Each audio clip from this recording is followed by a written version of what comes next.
Education institute का मकसद इससे बहुत बियॉन्ड होता है। जैसे अभी हमने मार्क्स की बात की तो मार्क्स बाय प्रोडक्ट हैं, अगर आप अच्छा पढ़ेंगे मार्क्स आ ही जाएंगे। इसी तरह से अगर आप अच्छा पढ़ेंगे तो अच्छा रोज़गार मिल सकता है। तो हमारा एलोकेशन ऑफ बजट जो है ये एक बहुत बड़ा प्रॉब्लम था पाकिस्तान के अंदर। तो हमारा एलोकेशन ऑफ बजट जो है ये एक बहुत बड़ा प्रॉब्लम था पाकिस्तान के अंदर। किसी भी मुल्क में निज़ाम तालीम का मकसद क्या है। अस्सलामुअलैकुम नाज़रीन, एसजी पॉडकास्ट के साथ मैं हूं आपकी मेज़बान फ़िज़ा हुसैन। नाज़रीन, तालीम किसी भी कौम की रीढ़ की हड्डी होती है। जैसे इंसानी रीढ़ की हड्डी है, अगर वो कमज़ोर हो जाए तो इंसानी जिस्म मफलूज हो जाता है, बोझ बनकर रह जाता है। और इसी तरह अगर तालीम जो कि रीढ़ की हड्डी है वो कमज़ोर हो जाए तो हमारा मुआशरा बोझ बनकर रह जाता है और नाकामियों का फिर सामना करना पड़ता है, एक लंबी लाइन लग जाती है।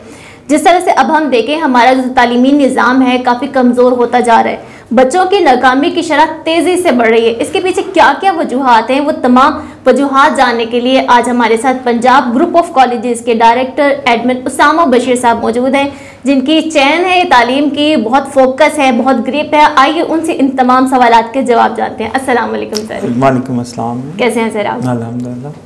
सर, सबसे पहला सवाल ये करूँगी, आज हमारा जो तालीमी निज़ाम है वो क्या हमें इल्म प्रोवाइड कर रहा है या सिर्फ एक मालूमात का अंबार बनकर रह गया है? आपका सवाल बड़ा इम्पोर्टेंट है। बेसिकली समझना हमें ये है कि किसी भी मुल्क में निज़ाम तालीम का मकसद क्या है। एग्जैक्टली।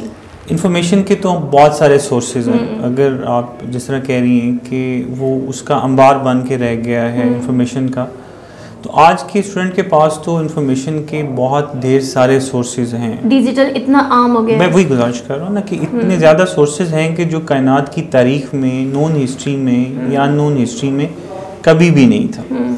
सो एजुकेशनल इंस्टीट्यूट या एजुकेशनल सिस्टम का मकसद बेसिकली जो आपके पास इंफॉर्मेशन है उसको प्रोसेस करके अपनी ज़िंदगी को बेहतर बनाने के लिए इस्तेमाल करना, सिखाना है उस इंफॉर्मेशन को। तो यकीनन इसका मकसद कभी भी इंफॉर्मेशन लेना तो नहीं है बल्कि काबिल इस्तेमाल। और अगर आप कुरान का या इस्लाम का पर्सपेक्टिव भी देखें तो इल्म नाफ़े की बात की गई कि ऐसा इल्म जो आपको दुनिया में भी नफ़ा दे और आखिरत में भी आपके लिए नफ़े का बायस हो, और ना सिर्फ आपके लिए बल्कि आपके माशरे के लिए, आपके इर्द गिर्द के रहने वालों के लिए। तो यकीनन मैं समझता हूँ कि इल्म को ऐसा ही होना चाहिए। हमारा जो तालीमी निज़ाम है क्या वो अब तक तलबा को जो मकसद है वो क्यों नहीं समझा पा रहा? अगर हम इस दौर की बात करें, आजकल की बात करें, तो नाकामी की शरह इतनी तेज़ी से क्यों बढ़ रही है? क्या हम अपने मकसद से पीछे हट गए हैं या हमारी तालीम में वो मकसद ऐड ही नहीं किया जा रहा? बेटा, मैं समझता हूँ कि अगर आप पाकिस्तान की स्पेसिफिकली बात करें तो Pakistan is one of those countries जो अपनी GDP का सबसे कम एजुकेशन पर एलोकेट करते हैं। ठीक है, तो हमारा एलोकेशन ऑफ बजट जो है ये एक बहुत बड़ा प्रॉब्लम था पाकिस्तान के अंदर। दूसरा जो मेजर रीज़न थी, मैं समझता हूँ कि हम सक्सेसफुल नहीं हो सके, हमने तालीमी निज़ाम के मकासद को ही वाज़ह नहीं किया। तो हमारा एलोकेशन ऑफ बजट जो है ये एक बहुत बड़ा प्रॉब्लम था पाकिस्तान के अंदर, और हम उससे अचीव क्या करना चाहते हैं, वो गोल क्या है, वो डिटर्मिनेंट्स क्या हैं। सो चूँकि एक वाज़ह पॉलिसी नहीं थी और हमारे यहाँ बहुत रैपिड चेंजेस आई, आप देखते हैं कि स्टेबिलिटी सिस्टम में नहीं रही। सो एक और हमारा डायलेमा ये था कि उन चेंजेस की वजह से हमेशा नई गवर्नमेंट नई पॉलिसी, नई गवर्नमेंट नई पॉलिसी, कंसिस्टेंसी नहीं रही एजुकेशनल पॉलिसीज़ के अंदर, और वो नॉन कंसिस्टेंट होने की वजह से वो एक ऐसी चीज़ बन चुका है जो ना दाएं तरफ का है ना बाएं तरफ। सर, एक तो कंसिस्टेंसी है ही नहीं, दूसरा फिर हमें ये है कि जैसे हम अपनी लैंग्वेज को ऑन नहीं करते। जैसे ऑफ द रिकॉर्ड हम उर्दू ज़बान की बात कर रहे थे, हम इंग्लिश बोले तो लगता है कि जी कोई बहुत ही काम की बात हो रही है, उर्दू बोले तो काम की चीज़ भी ऐसा लगता है नॉर्मल चीज़ है। एक तो कंसिस्टेंसी नहीं है, दूसरा ये कि हम अपने निज़ाम तालीम की जगह ब्रिटिश इंग्लिश यूज़ करें, हम बाकी निज़ाम तालीम को ऐड करें, हमारा सेम नहीं है। देखो, अंग्रेज़ी बोलना, अंग्रेज़ी सीखना या अंग्रेज़ी पढ़ना ये कोई बहुत बुरी बात नहीं है। हमें ये समझना पड़ेगा कि इस वक्त इंटरनेशनल कम्युनिकेशन के लिए आपके बच्चों को अंग्रेज़ी आनी चाहिए। दुनिया के बहुत सारे ममालिक जिनमें बहुत सारी ज़ुबानों में पढ़ाया जाता है, उनमें इंग्लिश को एज ए सेकेंडरी लैंग्वेज पढ़ाया जाता है और बच्चे पढ़ते हैं ताकि वो जब दुनिया में निकलें तो वो कम्युनिकेशन आसानी से कर सकें। यहाँ तक तो मैं आपकी बात से थोड़ा सा इख्तलाफ करूँगा कि हमें अंग्रेज़ी पढ़नी या समझनी नहीं आनी चाहिए, अंग्रेज़ी आनी चाहिए और अच्छी अंग्रेज़ी बोलनी भी आनी चाहिए, समझनी भी आनी चाहिए, लिखनी भी आनी चाहिए।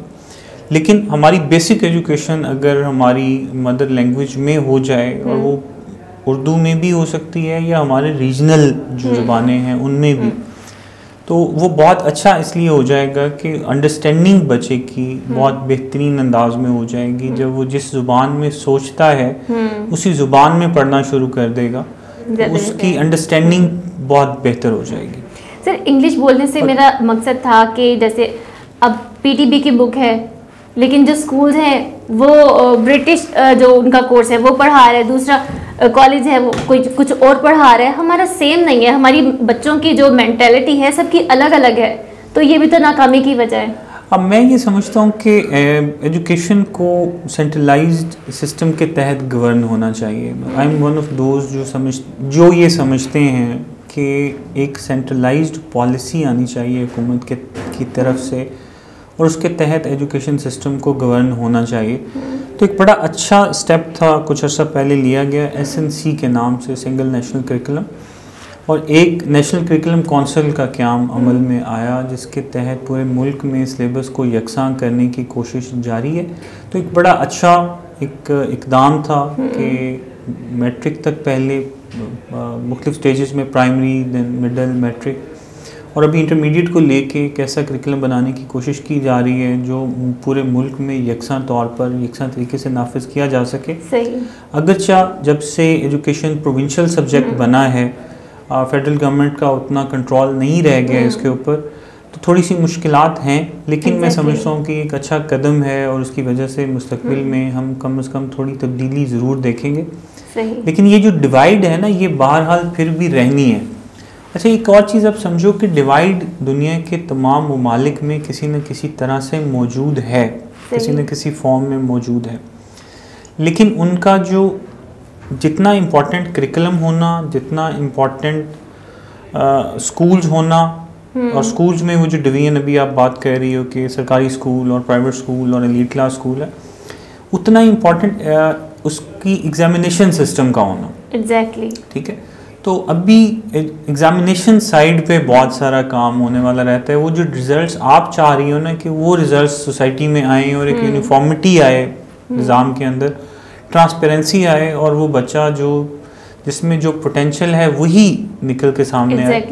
तो वो जब तक हम अपना एग्जामिनेशन सिस्टम रिफॉर्म नहीं करेंगे, अगर करिकुलम रिफॉर्म हो भी गया तो भी एग्जामिनेशन सिस्टम जब तक रिफॉर्म ना हुआ तब तक वो नताइज नहीं निकल सकता। सर, आपने एग्जामिनेशन सिस्टम की बात की, तो क्या अगर एक बच्चा पेपर में फेल हो जाता है तो वो नाकाम हो जाता है? क्योंकि हमारा ये है कि अगर कम नंबर आए तो तुम निकम्मे हो, और नहीं पास कर सका तो दुनिया का नाकाम इंसान है।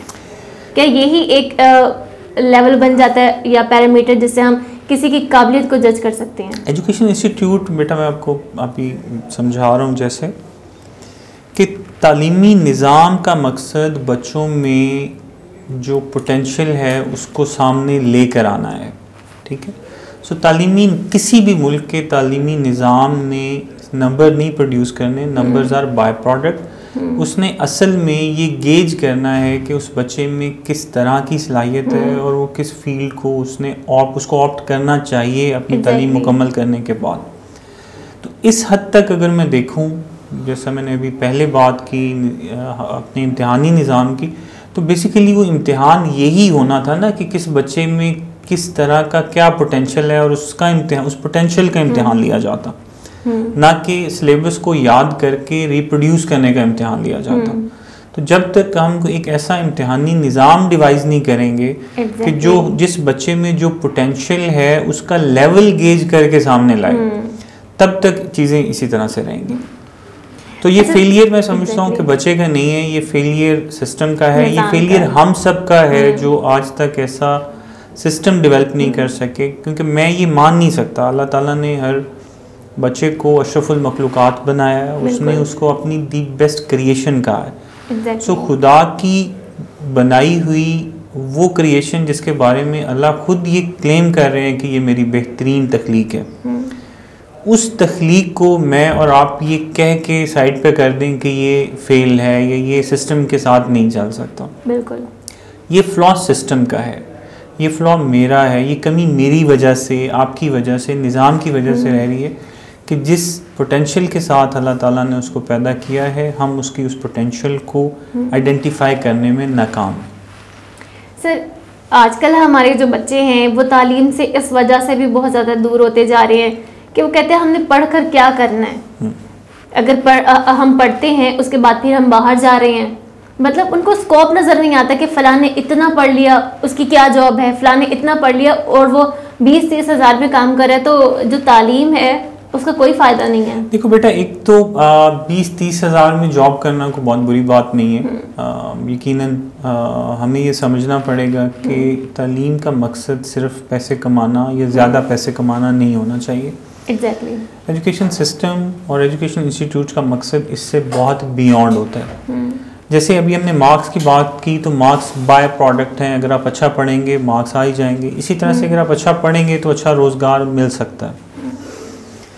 जो आपका सवाल का दूसरा पार्ट था कि बच्चे पढ़ क्यों नहीं रहे, तो यस, ये बड़े खौफनाक स्टैटिस्टिक्स हैं कि पिछले 10 सालों में जितनी तेज़ी से आबादी बढ़ी है उतनी तेज़ी से हमारे बच्चे जो मैट्रिक और इंटरमीडिएट में अपीयर हो रहे हैं वो नहीं बढ़े। एग्जैक्टली। और हमारा आउट ऑफ स्कूल चिल्ड्रन बहुत ज़्यादा है। आज भी आपको ये सुन के शायद बड़ा दुख भी हो, तकलीफ़ भी हो कि 27 million children are out of school और उसमें ज़्यादा तादाद बच्चियों की है। और अगर आप दही इलाकों में बच्चियों आउट ऑफ स्कूल बच्चियों की बात करें तो वो नंबर बहुत ज़्यादा है। अगर आप वो नंबर पसमानदा इलाके जैसा कि बलूचिस्तान वगैरह के पसमानदा इलाके हैं तो वो तो वहाँ पर 80% से भी ज़्यादा ऐसी बच्चियाँ हैं जो तालीमी इदारों में नहीं जा सकती। उसकी भी मुख्तलिफ वजूहात में से एक बहुत बड़ी वजह ये है कि हमारी इकॉनमी नॉलेज ड्रिवन इकॉनमी नहीं है। सो लामहाला आज का तालिब इल्म ये सोचने पर मजबूर है कि अगर मैं कोई डिग्री ले लूँगा तो उस डिग्री लेने के बाद मैं क्या करूँगा, मार्केट में तो नौकरी अवेलेबल ही नहीं है, और अगर कोई जॉब अवेलेबल है तो उसकी डिग्री से रेलिवेंट नहीं है। आप अपने इर्द गिर्द देख लें, जितने लोग जॉब कर रहे हैं उनकी डिग्री कितना उनको सपोर्ट कर रही है, ये कितनी रेलिवेंट है उनकी नेचर ऑफ जॉब से। तो आप देखेंगे कि बहुत कम ऐसा है कि डिग्री उसको रेलिवेंसी भी है डिग्री की और डिग्री उसको सपोर्ट भी कर रही है। उसका हल बहुत आसान था कि आप अगर ऐसे ह्यूमन बींग्स क्रिएट करते एजुकेशन सिस्टम के थ्रू जो जब मार्केट में आते तो जॉब ढूंढने की बजाय जॉब्स क्रिएट करने लग जाते हैं। Exactly. अगर वो जॉब्स क्रिएट करते तो अपने लिए भी और अपने साथ आने वाले और बहुत सारों के लिए भी बड़े अच्छे मौके पैदा कर सकते थे। तो हमारा सिस्टम अभी तक ऐसा नहीं बन सका अनफॉर्चुनेटली कि वो एंटरप्रेन्योरियल स्किल्स पैदा कर सके कि बच्चे जिस वक्त फील्ड में आए तो वो इस नीयत के तहत आए कि हमें अपने कारोबार शुरू करने हैं, हमें खुद इस काबिल बनना है कि हम अपने लिए भी और अपने आने वालों के लिए भी रोज़गार का बंदोबस्त कर सकें। तो ये चीज़ हमें बड़ा अर्ली मैं समझता हूँ कि सिखाई जानी चाहिए थी, लेकिन चूंकि तालीमी इदारे नंबरों की दौड़ से ही बाहर ना निकल सके और फिर हमारा जो तालीम है उसमें बच्चे को इतना ज़्यादा कर दिया जाता है कि तुम ये पढ़ोगे तो तुम ये बन जाओगे, मतलब उनको छोटे होते से ही उनके दिमाग में जॉब डाल दी जाती है। वो उसके अलावा क्या क्या कर सकते हैं ये उस तरह से नहीं बताया बड़ा जाता। अफसर बनेगा बेटा पढ़। एग्जैक्टली, डॉक्टर बन जाएगा, वकील बन जाएगा। जब वो दिमाग में चीज़ें फिक्स हो जाती हैं तो जब बच्चा पढ़कर बाहर आता है वो जॉब नहीं लगती तो वो उसे लगता है सारे दरवाजे बंद हो चुके हैं और फिर वो एक नाकामी का और मुआशरे का बोझ बन जाता है। जी मैं वही गुजारिश कर रहा हूँ ना कि हमने एक तो ऐसी कोई पॉलिसी नहीं है, ऐसे कोई स्टैटिस्टिक्स नहीं है दुनिया में जब बच्चों को पढ़ाया जाता है या बच्चे जब अपने एजुकेशन के ट्रैक्स लेते हैं, पाथ्स लेते हैं तो उनके सामने कुछ स्टैटिस्टिक्स होती हैं। उस स्टैटिस्टिक्स के मुताबिक उनको बताया जाता है कि अगले 10 सालों में मुल्क को टेक्नीशियंस कितने चाहिए, मुल्क को मेसन कितने चाहिए, मुल्क को नर्सेज कितनी चाहिए, मुल्क को डॉक्टर्स कितने चाहिए, मुल्क को ऑटोमोबाइल इंजीनियर कितने चाहिए, लॉयर्स कितने चाहिए, वेब डेवलपर्स कितने चाहिए। सो दुनिया इस पर स्टडी करके अगले 10, 15, 20 साल की डिमांड पब्लिक ऑनलाइन कर देती है ताकि बच्चे देख के उनके मुताबिक अपने रोज़गार को सिलेक्ट कर सकें, अपनी एजुकेशन का पाथ और अपनी एजुकेशन का ट्रैक वो रख सकें। चूँकि यहाँ पर कोई ऐसी स्टडी नहीं है, सो इसलिए हम एक भेड़ चाल देखते हैं कि जिस प्रोग्राम में एक ने एडमिशन लिया, दूसरे ने भी लिया, तीसरे ने भी लिया, कभी वो ट्रेंड जो है कॉमर्स की तरफ चला जाता है, कभी वो ट्रेंड प्री मेडिकल की तरफ चला जाता है, आजकल वो ट्रेंड आईटी की तरफ है। सो लेट्स सी कि इसमें से क्या निकलेगा। लेकिन मैं ये समझता हूँ कि अगर मुल्क के 55-60% बच्चे आईटी की तरफ चले गए तो शायद हम बहुत सारे और ट्रेड्स जो हैं, ये बहुत सारे और डिसिप्लिन्स जो हैं, उनके लिए हमें आने वाले दिनों में लोग ही नहीं मिलेंगे। अगर जर्नलिज्म कोई नहीं पढ़ रहा होगा, लॉ कोई नहीं पढ़ रहा होगा, केमिस्ट्री कोई नहीं पढ़ रहा होगा, बायोटेक्नोलॉजी कोई नहीं पढ़ रहा होगा, सब के सब आईटी की फील्ड में होंगे तो बड़ा मुश्किल हो जाएगा कि बाकी वो एक डिपार्टमेंट पर ही बोझ बन जाएंगे बल्कि। अच्छा सर, जिस तरह से हम देखते हैं कि हमारे बच्चे ने मैट्रिक किया, उसके बाद ना उसको पता होता है ना फैमिली को पता होता है कि आगे अब इसने चूज क्या करना है, ये सबसे बड़ा जो एक मुश्किल लम्हा होता है, तो उसको कैसे हल करना चाहिए? यही गुजारिश कर रहा हूँ आपको कि एक बच्चा जब मैट्रिक करता है तो उस वक्त तक उसने एक तालीमी इदारे में 13 साल गुजारे होते हैं। एग्जैक्टली। तो क्या आप समझती हैं कि एक बच्चा निज़ाम तालीम में 13 साल गुजारने के बावजूद भी, जिस निज़ाम तालीम में उसने अपनी ज़िंदगी के पहले 13 साल गुजारे, अगर वो उसको ये भी क्लियर नहीं कर सका कि ज़िंदगी में उसके अंदर पोटेंशियल क्या है या उसके लिए ऑप्शंस क्या हैं, तो वैसा निज़ाम तालीम का एक ठीक निज़ाम तालीम होगा नहीं। एग्जैक्टली नहीं। तो अगर हम इतनी ही आगे ही नहीं दे सके, इतना ही शऊर नहीं डेवलप कर सके 13 साल के एजुकेशन के अंदर, और मैट्रिक तक आप देखें ना, प्ले ग्रुप, नर्सरी, प्रेप से लेके 1-2 से लेके 10 तक, 13 सालों में अगर हम यही शऊर बेदार नहीं कर सके या पैदा नहीं कर सके या समझा नहीं सके कि बेटा आपके अंदर टैलेंट क्या है और आपके पास ऑप्शंस क्या हैं, तो इसीलिए तो मैं और आप आज बैठे इस टॉपिक पे बात कर रहे हैं।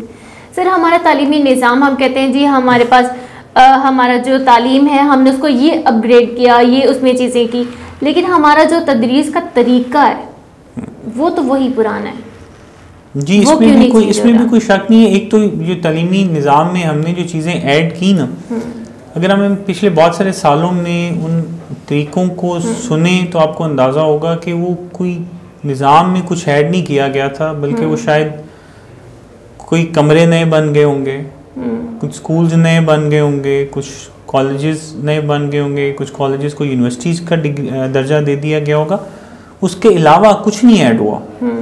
सो जिन एडिशंस की आप बात कर रही हैं वो शायद इंफ्रास्ट्रक्चर का एडिशन तो है, वो एकेडमिक एडिशन कोई नहीं है। जैसे दूसरे ममालिक में देखें तो वो प्रोजेक्टर होते हैं और स्टार्ट में जब बच्चे को वो पढ़ाते हैं तो जो चीज़ हम बच्चे को कहते हैं कि नहीं अभी बच्चा ये काम नहीं करे, तो वो बेसिक से ही सिखाना शुरू कर देते हैं। मैं यही गुजारिश कर रहा हूँ ना कि हमारे निज़ाम तालीम में अगर कोई एडिशन हुआ है तो वो शायद कोई इंफ्रास्ट्रक्चर का एडिशन हुआ है, फिज़िकल चीज़ों का एडिशन हुआ है, कोई नई टेक्निक्स या नए सिलेबसेस या इनोवेशन, नए सब्जेक्ट्स, इस तरह का कोई काम पिछले बहुत सारे सालों में नहीं हुआ। यस, अभी कुछ थोड़ा सा होने की तरफ चीज़ें जा रही हैं, स्टार्ट हुई हैं, लेकिन वो भी शायद बड़ा मुश्किल हो जाए, क्योंकि अगर आप कुछ नए सब्जेक्ट्स इंट्रोड्यूस करवा रहे हो तो आपके पास आज भी टीचर्स की बेतहाशा असामियाँ ऐसी हैं जो खाली पड़ी हुई हैं। कुछ नए कोर्सेज़ के लिए गवर्नमेंट STI स्कूल्स में स्कूल टीचर इंटर्नी रखने की सोच में है। सो अगर आप अपना निज़ाम तालीम CTI या STI के थ्रू चलाओगे, जो पार्ट टाइम टीचर्स होंगे, बिल्कुल एग्जैक्टली, जो इस नीयत से आए हैं कि हम 3 माह के लिए या 4 माह के लिए या 6 माह के लिए उस्ताद बनने जा रहे हैं, और उसके बाद वो दोबारा अपना कॉन्ट्रैक्ट हाथ में लिए रिन्यू करवाने के चक्कर में होंगे, तो इस तरह से आप एडहॉकिज्म पे अपना निज़ाम तालीम नहीं चला सकते। सर, एक टीचर जो 6 माह के लिए आ रहा है उसको पता है कि मुझे 6 माह तनख्वाह मिलनी है, अब वो जैसा भी चाहेगा पढ़ाना है, दिल करेगा पढ़ाएगा, नहीं पढ़ाएगा, क्योंकि उसको पता है 6 माह के बाद मैंने जाना है, मैंने रिपोर्ट नहीं देनी कि मैंने 6 माह में या साल में पढ़ाया, जिसकी तवज्जो तो नहीं होगी। एग्जैक्टली, मैं ये गुजारिश कर रहा हूँ ना कि वो उसका एक कैरियर ही नहीं है, जिस फील्ड में उसने कैरियर ही नहीं बनाना, वो बेचारा कैसे परफॉर्म कर सकेगा। बल्कि वो तो कॉन्ट्रैक्ट ख़त्म होने से बहुत पहले कॉन्ट्रैक्ट रिन्यू करवाने के चक्कर में पड़ जाएगा या मीनवाइल किसी और जॉब की तलाश में निकल पड़ेगा। सो ये एक बड़ा मैं समझता हूँ कि गैर मुनासिब किस्म का इक़दाम है। बहरहाल यकीनन जो लोग तालीमी निज़ाम भी तो एक कारोबार बन चुका है कि सिर्फ पैसे छापने की मशीन है, बच्चों की यूनिफॉर्म, किताबें, अब फलां चीज़ के पैसे। तो इसके बारे में क्या कहेंगे कि बहुत सी जगह ऐसी है कि जहाँ वाकई ही तालीम है, लेकिन मोस्टली जो हम देखें वो इसी तरह से है। बेटा ये एक मिसकंसेप्शन है कि तालीम का निज़ाम जो है वो कारोबार बन चुका है। मैंने जैसे पहले आपको गुजारिश की कि पूरी दुनिया में एलीट क्लास स्कूल्स मौजूद हैं। एग्जैक्टली पूरी दुनिया में एलीट क्लास हॉस्पिटल्स मौजूद हैं। So it is always the choice of parent. ठीक है, अगर आप इस शहर की भी बात करें तो आपको शायद 50 रुपये माहाना से लेके 50,000 रुपये माहाना तक का स्कूल मिल जाएगा। एग्जैक्टली सही है। अब ये आपकी चॉइस है कि आप क्या अफोर्ड कर सकते हैं और आप कहाँ किसको बेहतर समझते हैं। ये अनफॉर्चुनेट होना ये चाहिए था कि वो जो एलीट क्लास स्कूल है उसका बच्चा, और जो आप समझते हैं कि एक एलीट क्लास स्कूल नहीं है या एक सरकारी स्कूल है, उसका बच्चा, एक ऐसा फ़िल्टर होना चाहिए था, एक ऐसा इम्तिहानी निज़ाम होना चाहिए था कि उससे गुज़र सिर्फ वही पाता जिसमें पोटेंशियल होता। ठीक है, तो हमारा कोई फ़िल्टर करने का अमल ऐसा नहीं है। exactly. जिसकी वजह से हम देखते हैं कि माशरे में तबकाती तकसीम है। अगर आप अपने इम्तिहानी निज़ाम को बेहतर कर लेंगे तो आपकी ये शिकायत ऑटोमेटिकली ख़त्म हो जाएगी। एक बच्चा अगर एक मिडिल क्लास सिस्टम में सो कॉल्ड अपनी तालीम ले रहा है और वो उस फिल्टर से अच्छे तरीके से गुजर जाता है। जैसे अब हम देखें तो ज़्यादा जो नंबर लेते हैं वो ज़्यादा मिडिल क्लास बच्चे लेते हैं। ये टू सम एक्सटेंट ठीक है, लेकिन इम्तिहानी निज़ाम या तालीमी निज़ाम का मकसद सिर्फ नंबर नहीं होता। तालीमी निज़ाम का मकसद आपकी कंप्लीट पर्सनैलिटी की ग्रूमिंग है, आपका यकीनन शऊर के मराहिल तय करना कि आप किस लेवल पे शऊरी किस दर्जे पे पहुँचे होंगे। सो एजुकेशन सिस्टम में नंबर जो हैं वो हमेशा एक बाय प्रोडक्ट हो सकते हैं। एजुकेशन सिस्टम कभी भी नंबरों के लिए नहीं चलता। सो हमारे बहुत सारे तालीमी इदारे बहुत अच्छा काम भी कर रहे हैं, लेकिन इन जनरल जो एक पर्सनैलिटी के ऊपर काम होना चाहिए बच्चे की, वो काम थोड़ा सा कम। यानी कि तालीम का मकसद बच्चे को शऊर देना, उसकी पर्सनालिटी को ग्रूम करना है। जी एग्जैक्टली, और उसको लाइफ स्किल सिखाना कि वो जब मार्केट में आए, जिस वक्त वो फील्ड में आए तो वो बिल्कुल दुनिया से कटा हुआ ना हो, उसको मार्केट ट्रेंड्स का पता हो, उसको अपनी पोटेंशियल आइडेंटिफाइड हो, उसको ये पता हो कि उसको जब स्टार्ट करना है तो उसने नीचे से करना है और उसके अंदर सब्र और हौसला हो। exactly. वो कामयाबी और नाकामी दोनों सिचुएशंस को फेस करने के लिए तैयार हो। हमारा सिस्टम उसको लाइफ स्किल्स नहीं सिखा रहा। बिल्कुल। माशरे में जो बहुत बड़ी बेचैनी है उसकी एक बड़ी वजह ये भी है कि हमारा सिस्टम बच्चे को नाकाम होने पे रिस्पॉन्ड कैसे करना है ये रिस्पॉन्ड करना नहीं सिखा रहा। नाकामी तो शायद आपने अभी जैसे बात की, वो नाकामी मैं समझता हूँ आप शायद बात करें इस दफ़ा पंजाब का जो रिज़ल्ट है मैट्रिक का वो बड़ा पुअर रिज़ल्ट था और 71% बच्चे पास हो सके हैं, जो पिछले साल से 62,000 कम पास हुए हैं इस साल। सो आप शायद उसको कह रही हैं नाकामी, लेकिन उस नाकामी को रिस्पॉन्ड कैसे करना है ये सिस्टम उस बच्चे के अंदर जी ये नहीं सिखा रहा। तो उस हद तक मैं समझता हूँ कि अभी नाकाम है। सही सर, लास्ट में मैं ये पूछना चाहूँगी कि क्या इस्लाहात हम अपने तालीमी निज़ाम में लाएं, स्कूलों में लाएं, या बच्चों को क्या करना चाहिए कि वो ये नाकामी से निकल कर आगे आएँ? बेटा ये एक ऐसी अप्रोच पे हमें चलना पड़ेगा कि जिसमें सोसाइटी, एजुकेशन डिपार्टमेंट एंड बच्चे एक ही लाइन पे हों। हमें एक ग्रेट डायलॉग की ज़रूरत है, वो नेशनल लेवल पे भी हो सकते हैं, रीजनल लेवल पे भी हो सकते हैं। उन डायलॉग्स में हमें कम्युनिटी को और असातिज़ा को और बच्चों को बिठा कर पहले डिटरमिन करना है कि हम तालीमी निज़ाम से चाहते क्या हैं। एग्जैक्टली। और तालीमी निज़ाम के ज़िम्मेदारों को, अवाम को ये समझाना है, वालिदैन को ये समझाना है और बच्चों को ये समझाना है कि उनको आज के दौर के तकाज़ों के मुताबिक किस तरह से बच्चों को आगे लेके जाएंगे तो कामयाब होंगे।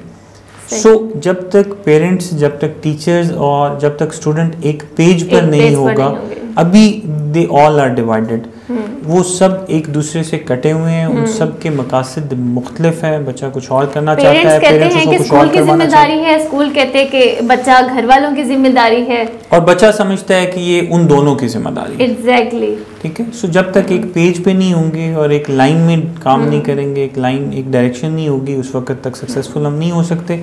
सो मेरे नज़दीक एक ग्रेट डायलॉग इज़ नीडेड, जिसके अंदर ये तमाम स्टेक होल्डर्स बैठें, ये डिटरमिन करें कि हमने किन लाइंस पर लेके चलना है, उसमें पेरेंट का क्या रोल होना चाहिए, उसमें सोसाइटी का क्या रोल होना चाहिए, उसमें स्टूडेंट का क्या रोल होना चाहिए, और ये open discussion and open debate होनी चाहिए, ये हर लेवल पे होनी चाहिए, क्योंकि ये रोल्स वेरी करेंगे। एक बच्चा प्राइमरी एजुकेशन ले रहा है तो रोल वेरी करेगा, एक बच्चा सेकेंडरी एजुकेशन ले रहा है ये रोल वेरी करेगा, एक बच्चा हायर एजुकेशन ले रहा है तो ये रोल वेरी करेगा। सो वो रोल कब कब किस तरह के होंगे और किस वक्त किस पर थोड़ी ज़्यादा जिम्मेदारी आयद होगी। लाइक एक बच्चा अगर घर में है तो उस वक्त पेरेंट्स की जिम्मेदारी थोड़ी बढ़ जाएगी, एक बच्चा स्कूल में है तो उस वक्त उस्ताद की जिम्मेदारी थोड़ी बढ़ जाएगी, एक बच्चा शाम में अपने बेडरूम में है तो उस वक्त बच्चे की अपनी जिम्मेदारी थोड़ी बढ़ जाएगी। सो वो क्या औकात होंगे जिसमें किसकी जिम्मेदारी कितनी होगी और उसको बाकी कैसे हेल्प कर सकते हैं, मॉनिटर करना। अपनी जिम्मेदारी अब निभानी होगी, तभी हम एक कामयाब माशरा, एक अच्छा तालीमी निज़ाम, और पहले उस जिम्मेदारी का तयन करना होगा कि है क्या, और फिर निभानी होगी। एग्जैक्टली सर, बहुत बहुत शुक्रिया, आपने अपनी मसरूफियत से हमें टाइम दिया और इतनी ज़बरदस्त डिस्कशन की। बिल्कुल ओपनली आपने हमारे नाज़रीन को बताया कि किस तरह से हम नाकाम हो रहे हैं और किस तरह से हम इस नाकामी से बाहर आ सकते हैं। सबको अपनी जिम्मेदारियों का ख्याल करना होगा, तालीमी निज़ाम को हम किस तरह से बेहतर कर सकते हैं। नाज़रीन, उम्मीद करती हूँ आपको ये पॉडकास्ट पसंद आया होगा। अपनी मेज़बान फ़िज़ा हुसैन को इजाज़त दें। अल्लाह हाफ़िज़।